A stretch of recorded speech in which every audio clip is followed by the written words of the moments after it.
Hello students, आप लोगों को फिर से स्वागत है लिमिट्स एजुकेशन के एक न्यू से वीडियो में। जहां पर हम लोग क्लास 8 के स्क्वायर एंड स्क्वायर रूट्स के एक छोटे से कॉन्सेप्ट के बारे में समझेंगे। तो जैसा कि आपको पता ही होगा कि हम लोगों ने प्रीवियस वाले वीडियो में इस तरह के डेसिमल नंबर के किस तरह से रूट ओवर निकाला जाता है, यानी कि स्क्वायर रूट को निकाला जाता है, इसके बारे में हम लोगों ने जाने थे। ठीक है। तो आज के इस वाले वीडियो में मैं आपको बताने वाला हूं कि आप लोग किस तरह से एक नॉन परफेक्ट स्क्वायर नंबर का स्क्वायर रूट निकाल सकते हैं। अब आप लोग बोलोगे नॉन परफेक्ट स्क्वायर यानी कि, नॉन परफेक्ट स्क्वायर यानी कि जैसे कि 16 का अगर मैं रूट ओवर लूं तो कितना आ जाएगा 4। तो इसको कहा जाएगा एक परफेक्ट स्क्वायर।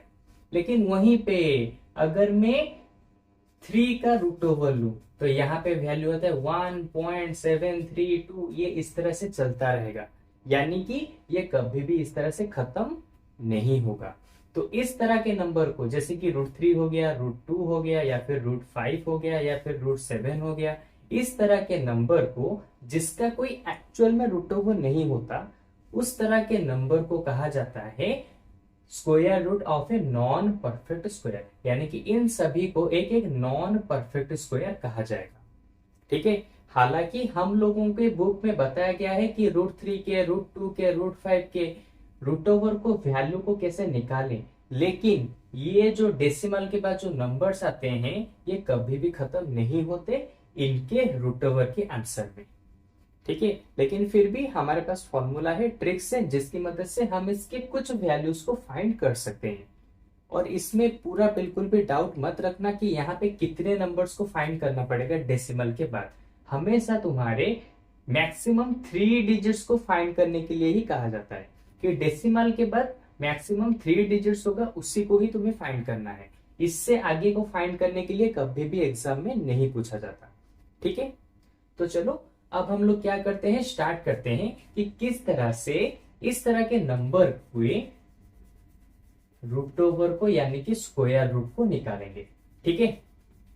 अच्छा, तो मैं सबसे पहले एक नंबर को लेता हूं और उसी से ही बहुत ही अच्छे से तुम्हें समझाऊंगा, जिससे कि तुम्हें पता चल जाएगा बाकी सारे नंबर्स को कैसे करना है। मैं एक नंबर को यहाँ पे समझाऊंगा और दूसरे वाले नंबर को, ये तुम्हारा होमवर्क होगा, तुम घर में करके रखो, या फिर करने के बाद वहीं पे मेरे क्लास के दौरान करके रखो और फिर मुझे कमेंट सेक्शन में बताओ हुआ या फिर नहीं हुआ। अगर नहीं हुआ होगा तो कमेंट सेक्शन में बताने के बाद मैं फिर से एक न्यू वीडियो अपलोड कर दूंगा, जिसमें कि और भी अच्छे से इसके बारे में तुम लोगों को समझा दूंगा। ठीक है। तो चलो एक नंबर से स्टार्ट करते हैं, किस तरह से हम लोग निकालेंगे square root of a non perfect square. ठीक है। लेट सपोज हमें निकालना है 2 का रूट ओवर, हमें चाहिए 2 का रूट ओवर कितना होगा, हमें ये चाहिए। ठीक है। तो चलो अब निकालते हैं। सबसे पहले देखो क्वेश्चन में पूछा होगा इस तरह से, फाइंड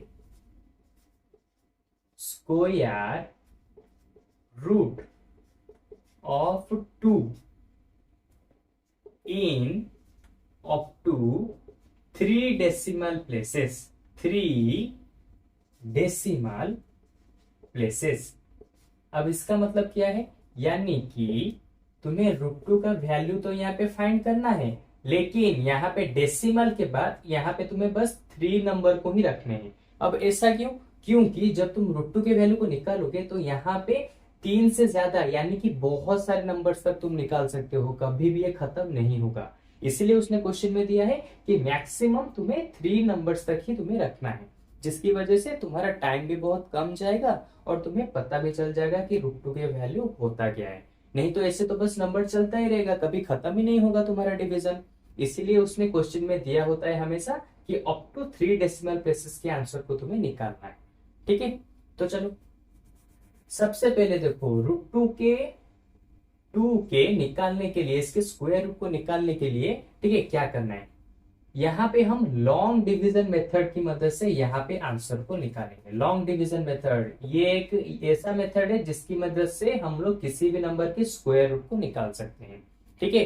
तो ये वाला मेथड यहाँ पे कैसे एप्लीकेबल होगा उसके ऊपर देखेंगे। ठीक है। सबसे पहले जैसे डिवीजन किया जाता है उस तरह से लिख दो, 2 को बीच में रखो। ठीक है। उसके बाद पॉइंट दे दो। पॉइंट देने के बाद यहाँ पर तुम्हें क्या करना है, यहाँ पे 3 पेयर लेने हैं जीरो के। अब तुम पूछोगे सर ऐसा क्यों करना है? अरे क्योंकि उसने क्या कहा है, 3 डेसिमल प्लेसेस चाहिए। अब 3 डेसिमल प्लेसेस चाहिए तो लो, ये हो गया एक डेसिमल प्लेसेस, ये दूसरा वाला डेसिमल प्लेसेस, ये वाला तीसरा वाला डेसिमल प्लेसेस। ठीक है। और डिवीजन करते टाइम, सब्ट्रैक्शन करते टाइम जब हम इन सारे जीरोस को नीचे लाएंगे ना, तो ये पूरे के पूरे दो दो जीरो एक साथ नीचे आएंगे। ऐसा नहीं होगा इसमें से एक आएगा फिर इसमें से एक और आएगा, ऐसा नहीं होगा। अगर ये नीचे आएंगे तो ये दोनों डायरेक्ट नीचे आएंगे। ये बात याद रखना, क्योंकि नॉर्मल डिवीजन में एक एक नंबर को नीचे लाते हो, लेकिन इस तरह के डिवीजन में तुम्हें दो दो नंबर्स को एक साथ नीचे लाना ही पड़ेगा। ठीक है। अब चलो, सबसे पहले तुम्हें देखो क्या करना है। सबसे पहले तुम्हें यहाँ पे करना है कोई ऐसा एक, यहाँ पे देखो यहाँ पे कोई तो डिवाइजर तो है ही नहीं, तो इसको डिवाइड कैसे करें? तो सबसे पहले याद रखो, यहाँ पे डिवाइजर को कैसे ढूंढोगे? कोई एक ऐसा नंबर बताओ जिसको उसी के साथ मल्टीप्लाई करोगे तो वो 2 के साथ इक्वल होगा या फिर 2 से छोटा होगा। तो ऐसा नंबर कौन है? सिंपल 1। 1 1 जा कितना आ गया? 1। ठीक है, सिंपल है। अब तुम बोलोगे सर 2 क्यों नहीं लिए? अरे मैंने क्या कहा था, उसी नंबर को उसी के साथ डिवाइड यानी कि मल्टीप्लाई करना है, जिसकी वजह से क्या है, 2 के साथ इक्वल हो या फिर 2 से छोटा हो। ठीक है, 2 2 से करोगे तो 4 आ गया ना, 4 तो 2 से बड़ा है, तो यहाँ पे 2 2 नहीं ले सकते, इसलिए हमें 1 ही लेना पड़ेगा। तो लो 1 1 सा कितना आ गया? 1। तो 2 से 1 गया, कितना बचा? 1। लो पहले वाले नंबर का हमने खत्म कर दिया। इस तरह से करते करते हमें इन सारे नंबर्स को खत्म करना है। इसके बाद फिर देखो क्या करना है। अच्छा, अब यहाँ पे 1 आ गया, इसके बाद फिर किसको नीचे लाएंगे? इस वाले पेयर ऑफ जीरोस को नीचे लाएंगे। अच्छा, जब हम डेसिमल के पहले वाले नंबर को खत्म कर चुके हैं, अब डेसिमल के बाद वाले नंबर को करना है। अगर डेसिमल के बाद वाले नंबर को करना है तो यहां पर भी तो बताना पड़ेगा ना कि हम अभी डेसिमल के बाद वाले नंबर को कर रहे हैं सब्ट्रैक्शन, तो इसीलिए मैंने यहाँ पे डेसिमल का साइन दे दिया। क्योंकि अभी हम क्या करेंगे, डेसिमल के नंबर्स को नीचे लाएंगे, तो सबसे पहले मैं डेसिमल दे दूंगा। अभी जो मल्टीप्लाई डिवाइड जो भी करना है वो यहाँ पे मैं सिंपली उसके नंबर को लिख सकता हूँ। ये चीज को याद रखना। इसके बाद ये दोनों जीरो नीचे आ गए। अच्छा, सेम चीज देखो, जैसे पहले यहाँ पे डिवाइजर नहीं था, यहाँ पर भी तो डिवाइजर नहीं है ना, तो क्या करोगे? सिंपल, यहाँ पे डिवाइजर ढूंढने के लिए तुम्हें क्या करना है, इसी नंबर को, ठीक है, इसी के साथ प्लस करना है। 1 + 1 तो कितना आ गया? 2। लेकिन क्या 2 ही सिर्फ होगा इसका डिवाइजर? नहीं, 2 तो आ गया, इसके साइड में एक लाइन ड्रॉ करो, फिर इसके यहां पर भी एक लाइन को ड्रॉ करो। ठीक है, अभी तुम्हें क्या करना है, यहां पे कोई एक ऐसे नंबर को लिखना है, वो नंबर यहां पर भी रहेगा यहां पर भी रहेगा, और इस वाले को और इन दोनों को मल्टीप्लाई करोगे तो 100 से छोटा आएगा या फिर 100 के साथ इक्वल आएगा। यानी कि तुम्हें यहाँ पे कोई एक ऐसे नंबर को लिखना है जिसको तुम उसी के साथ मल्टीप्लाई करोगे तो 100 के साथ इक्वल आएगा या फिर 100 से वो छोटा आएगा। तो ऐसा नंबर कौन होगा? तुम्हें यहाँ पे क्या करना है, एक एक नंबर को डाल के चेक करना है कौन सा वाला 100 से नीचे आ रहा है या फिर 100 से बड़ा आ रहा है। ठीक है, तो इस तरह से चेक करने के बाद तुम्हें पता चलेगा कि 4 एक नंबर है जिसको इसके साथ मल्टीप्लाई करने पे 100 से छोटा आ रहा है। कैसे? 24 × 4, 4 4 जा 16, ये 1 4 2 जा 8 1 9 96। तो यहाँ पे इसका मतलब क्या हो गया, 96 जो है 100 से छोटा है। ठीक है, तो यहाँ पे हमें 96 को ही लेना पड़ेगा। तो इसका मतलब इन सारे डैश की जगह पे क्या रहेगा, 4। तो लो डिवाइजर हमें मिल गया। ठीक है, अब क्या करना है, सिंपल, अरे देखो मुझे यहाँ पे पता था कि डायरेक्ट 4 लेने से 100 से नीचे आएगा। अब तुम बोलोगे सर हम कैसे पता करें? तुम्हें एक एक करके सारे नंबर्स को यहाँ पे पुट करके चेक करना पड़ेगा, अपना थोड़ा सा एज्यूम करना पड़ेगा कि इन दोनों को मल्टीप्लाई करने पर कितना आ रहा है, क्या आ रहा है, तब जाके तुम इन्हें अच्छे से कर पाओगे। ठीक है, अच्छा इसका तो हो गया। अब क्या करो, इरेज कर दो। 100 से 96 गया, कितना बचेगा? 4। इसका काम खत्म। अभी आएंगे ये दोनों जीरो आ जाएंगे नीचे, ये दोनों जीरो नीचे आएंगे तो कितना आ गया, 400। 400 आ गया। अच्छा, इसके लिए भी तो डिवाइजर चाहिए ना। जैसे इसके लिए डिवाइजर ढूंढा था, इसके लिए भी डिवाइजर ढूंढा था, इसके लिए भी डिवाइजर ढूंढेंगे। क्या करेंगे, सिंपल, जैसे इसी नंबर को इसी के साथ प्लस किया था, यहां पर इसी नंबर को इसी के साथ प्लस करेंगे, यानी कि +4। तो कितना आ गया यहाँ पे 28।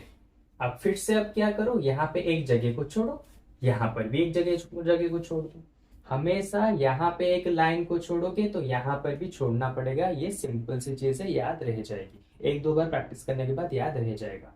अभी सेम चीज फिर से आ गया, यहाँ पे कौन सा नंबर लिखोगे और यहाँ पे कौन सा नंबर लिखोगे, यानी कि वो दोनों नंबर सेम होने चाहिए। फिर इस टोटल नंबर को इस नंबर के साथ मल्टीप्लाई करोगे तो इससे छोटा आएगा। ठीक है, मुझे पता है थोड़ा सा कॉम्प्लिकेटेड हो रहा होगा, लेकिन बार बार वीडियो को स्लो मो करके देखो या फिर थोड़ा सा बैक करके देखो तो अच्छे से समझ पाओगे। तो यहाँ पे ऐसे कौन सा नंबर को रखेंगे, अब चलो ट्राई करके देखते हैं कौन सा नंबर रखेंगे तो हमारा 400 से छोटा आएगा या फिर 400 के साथ इक्वल आएगा। अगर मैं 2 को रखूं तो 2 को अगर रखूं दोनों जगह पे तो आंसर आ जाएगा। मल्टीप्लाई करके देखते हैं, इस तरह से मल्टीप्लाई करके चेक करना है, नहीं तो नहीं पता चलेगा। 2 2 जा 4, 8 2 जा 16, 1 2 2 जा 4 1 5। लेकिन देखो यहाँ पे अगर मैं 2 रख रहा हूं तो आंसर मेरा बड़ा आ रहा है, 400 से ज्यादा आ रहा है। तो इसका मतलब 2 से छोटा रखना पड़ेगा। 2 से छोटा यानी कि कौन है, सिंपल 1। यहाँ पे मुझे 1 को रखना पड़ेगा। लो मैंने 1 रख दिया, तो 281 इंटू 1 से कितना हो जाएगा 281, सिंपल। तो अब डैश की जगह पे मुझे रखना है 1, यहाँ पर भी 1। अच्छा, 281 1 जा कितना आ गया आंसर, यहाँ पे आ जाएगा 281। माइनस कर दो, फिर यहाँ पे आंसर कितना बचेगा 119। हो गया। अब इन दोनों पेयर्स का खत्म। अब इस बस लास्ट वाले को करना है, लास्ट वाले को करते ही हमारा आंसर खत्म हो जाएगा। ठीक है, इन दोनों जीरो को यहाँ पे लिख दो। अब देखो इसके लिए भी फिर से डिवाइजर को फाइंड करना है। क्या करोगे, इसी नंबर को इसी के साथ प्लस करो। प्लस कर दिया, कितना बचा 282। प्लस करने के बाद एक डैश को छोड़ना है, यहां पर भी एक डैश को छोड़ना है।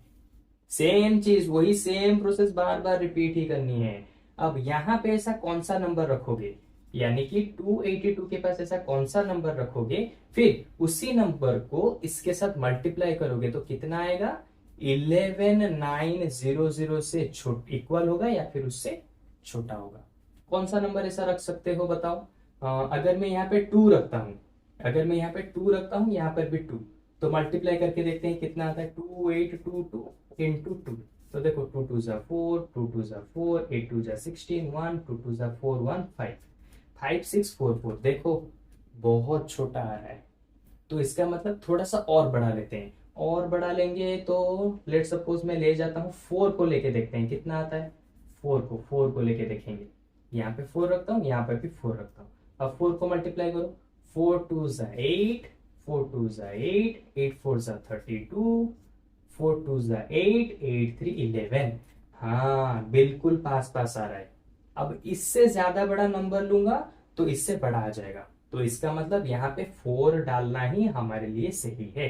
तो डालो यहाँ पर 4, यहाँ पर भी 4। हो गया।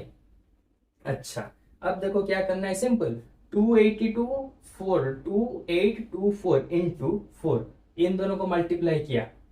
अरे रे रे रे, रुको रुको रुको रुको रुको, यहाँ पे थोड़ी सी गलती हो गई। देखो यहाँ पे सेम सेम नंबर रहना चाहिए ना, यहाँ पे अगर 4 है तो यहाँ पर भी 4 रहना चाहिए ना।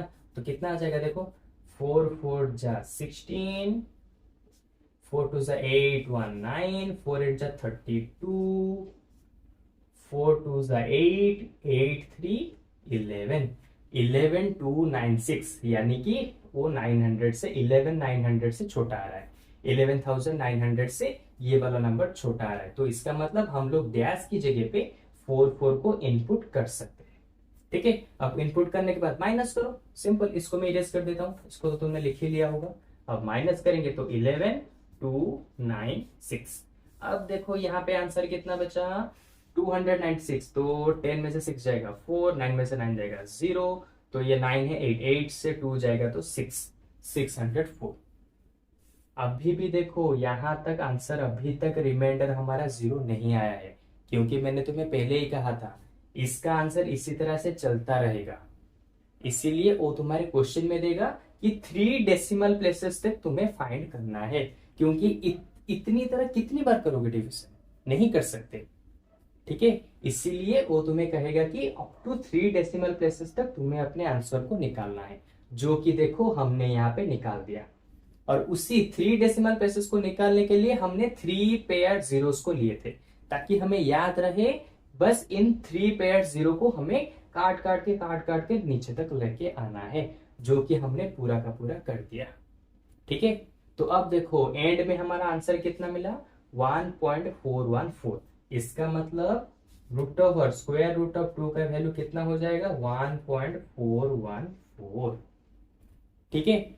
तो इस तरह से तुम किसी भी नंबर के जो एक परफेक्ट स्क्वायर नहीं है उसके भी वैल्यू को तुम निकाल सकते हो, यानी कि ये एक अप्रोक्सीमेट वैल्यू होगा। यहाँ पे साइड में भी तुम्हें लिखना पड़ेगा अप्रोक्स, ठीक है। ये एक अप्रोक्सीमेट वैल्यू है, परफेक्ट वैल्यू नहीं है, क्योंकि हमें पहले से ही पता है √2, √3, √5 ये सारे के सारे एक नॉन परफेक्ट स्क्वायर हैं, ठीक है। तो अब मुझे लगता है कि तुम बहुत ही अच्छे से इसके बारे में समझ चुके होगे। तो तुम्हारे लिए बस एक होमवर्क है, √3 और √5 इन दोनों के वैल्यू को निकाल के चेक करो। और इसका आंसर मैं अभी दे देता हूं, √3 का वैल्यू तुम्हारा आएगा 1.732। अगर इतना आ गया तो इसका मतलब तुम अच्छी तरह से सीख गए, ओके। अगर फिर भी तुम्हें कुछ डाउट है तो मुझे बता देना, मैं इसके रिलेटेड एक और वीडियो अपलोड कर दूंगा जिसके ऊपर मैं √3 और √5 इन दोनों को कैसे निकाला जाता है उसके बारे में भी मैं तुम्हें बता दूंगा, ओके। तो आई होप कि तुम्हें इस वाले वीडियो में एक नॉन परफेक्ट स्क्वायर का स्क्वायर रूट को कैसे निकाला जाता है बहुत ही अच्छे से पता चल गया होगा। तो चलो अब नेक्स्ट वाले वीडियो में क्या सॉल्व करेंगे, नेक्स्ट वाले वीडियो में मैं तुम्हें इस तरह के 0.06745 इस तरह के नंबर के स्क्वायर रूट को कैसे निकाला जाता है उसके बारे में बताऊंगा, ठीक है। तो आज के वीडियो में बस इतना ही, तो चलो मिलते हैं हमारे नेक्स्ट वाले वीडियो में, बाय बाय।